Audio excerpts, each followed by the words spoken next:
Hi, I'm pastry chef Maria Kemp of Beyond Decadence, and welcome to Mastering the Details, a video series designed to help you be more successful in the kitchen. These videos are unedited, so you're seeing everything real time and how it happens, for better or worse. So what I'm going to teach you today is what a pastry blender is and why your life is incomplete without one. If you make any sort of crust or dough, usually based in with flour, butter, shortening, lard, something of that nature, a pastry blender will revolutionize your life. Now, you could put it through the food processor if you wanted to, that would work as well. But a pastry blender works really, really well. So it's this little wire device with a handle. And I've got some butter in the bowl and some flour. And what I'm gonna do, and this bowl is a little small, but I'm gonna make it work, is I just start pushing down. And you see I've got a little turning motion. I'm pushing and turning. Now I'm going slow because this bowl is a little small. But I'm trying not to dirty up every bowl in my kitchen to do these videos. And I'll stop and I'll shake it down a little bit. And then I'll move some of the butter. In the last video I showed you how to cube butter to cut it into little squares. So the butter's in the bowl with my flour. And I'm just pushing down and I'm turning, and it's taking that cold butter and it's starting to incorporate it into the flour. And you might say, well, how long does this nonsense go on? Well, it goes on until all the little chunks of yellow butter look like they're incorporated in. So what does that mean?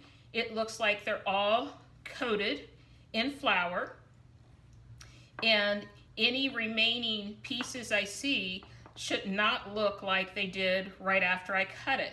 So I'm looking for pieces to be coated in flour, and I'm looking for them to be significantly smaller.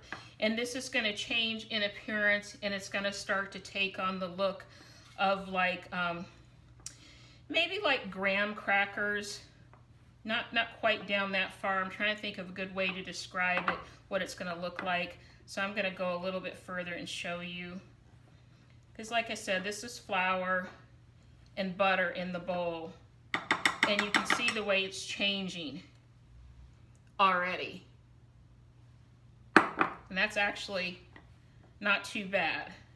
But I'm going to take it a little bit more just to make sure all the pieces of butter are broken up or broken down, whichever way you want to do it. And actually, that looks pretty good. So now it's crumbly. You can see it's kind of crumbly in texture, but there are no obvious chunks of butter in the bowl. Now, if you don't have your little fancy pastry blender, I thought they call this another name too, but I can't think of what it is right now.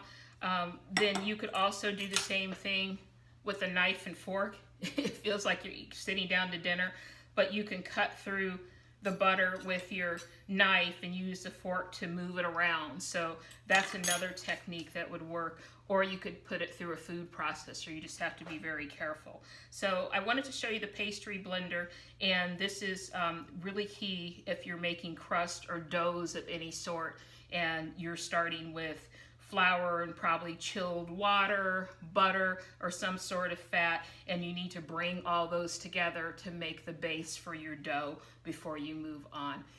Thank you for tuning in. Please subscribe to our YouTube channel so you'll be notified when we post another video on mastering the details, and we'll see you next time.